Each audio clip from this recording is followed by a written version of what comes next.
find the right words. And there's no way this is real life. There's no telling you're the right girl. So I can only say that it feels right. It feels right. It feels right. Yeah, I can only say that it feels right. It feels right. It feels right. Yeah, I can only say that it feels right.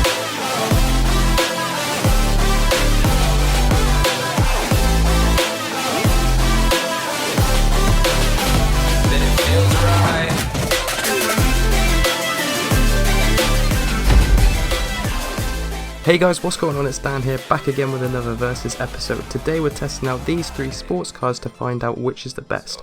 Up first we have the Lampadati Furore GT, based off of the Maserati Alfieri concept car and Maserati Gran Turismo, costing $448,000. Up next is the Bravado Verlierer, based off of the TVR Sagaris and Wiseman GT MF5, costing $695,000.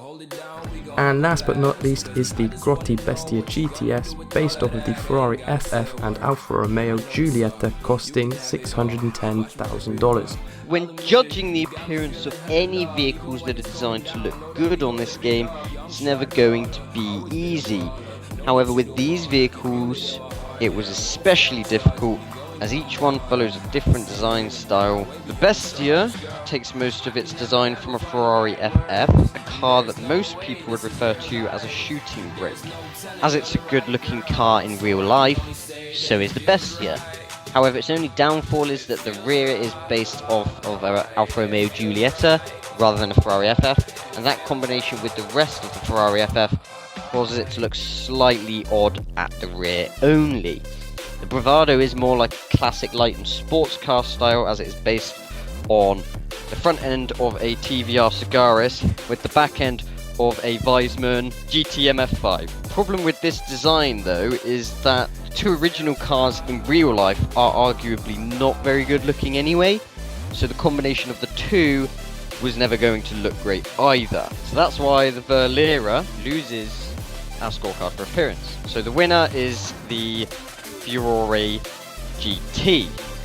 Although it was difficult to determine exactly what this car is based on, we determined that the origin of the car was closest to an Alfa Romeo Gran Turismo MC Corsa than anything else. The basic shape of the car is fairly similar to an Alfa Romeo 8C, but overall the design is by far the best looking.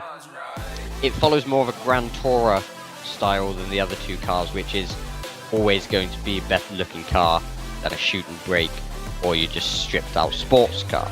So that's winning our scorecard for appearance.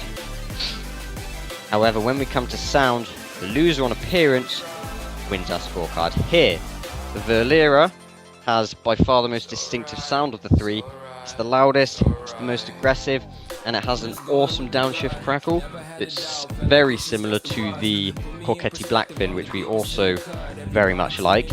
The Bestia and the Furore sound fairly similar. The Furore is slightly more aggressive and the Bestia has a little bit more refinement, but overall we couldn't pick between the two, so they are joint second on our scorecard for sound.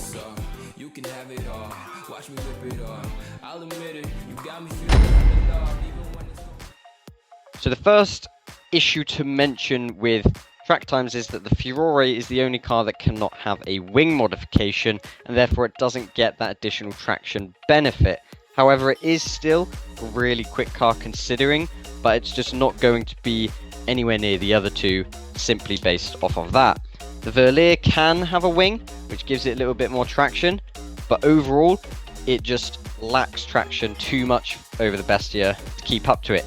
It seems to have a lot more power than the Bestia, but the Bestia can just take most of the corners on this track flat out.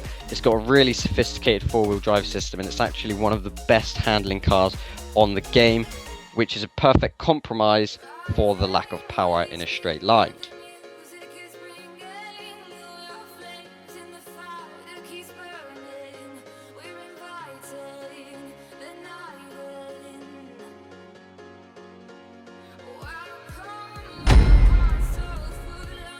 Moving on to power in a straight line, we're at the drag race, where it's inevitable that the Bestia is not going to do as well as it did on track.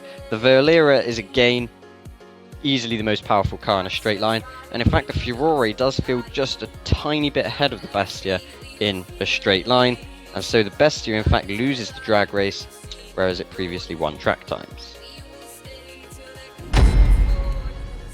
Okay, so moving on to customization now, we'll start with the Furore GT. This has 0 unique upgradable features, so we'll have 0 points in the final scorecard. The Bravado Verlierer has the most unique upgradable features compared to all the other 3 cars. It has 26 in total, split into 6 bumpers: the painted carbon splitter, the painted bumper and spoiler, the painted and carbon splitter, the painted bumper and splitter, the custom front splitter, the curved aero splitter, flat aero splitter and GT bumper, 2 exhausts, the dual exit exhaust and the race exhaust, 1 fender, the racewing vent above the front wheels, 5 hoods, the vented hood, the secondary vented hood, the carbon hood, the ram air hood and the carbon vented hood, 3 mirrors, the color coded mirrors, carbon mirrors and custom mirrors, 3 roll cages, the roll cage, the color coded roll cage and the secondary cage, 1 skirt upgrade, the carbon skirts, and finally 5 spoiler upgrades: the tuner wing, secondary wing, drift wing, color coded wing and GT wing. And finally onto the Grotti Bestia GTS. This has a total of 12 unique upgradable features split into 3 bumpers: the Euro bumper, race bumper and drift bumper, 1 exhaust, the oval exhaust, 3 hoods, the smooth hood, twin vented hood and carbon twin vented hood, 3 skirts, the carbon skirts, street skirts and sports skirts, and finally 2 spoiler upgrades: the low level spoiler and the mid level spoiler. And that wraps up today's video, guys. As we can see, our winner is the Bravado Verlierer, sitting up top with 26 points, closely followed by the Grotti Bestia GTS with 23 points, and in last is the Lampadati Furore GT with 21 points. All that's left for me to say is thank you guys for watching.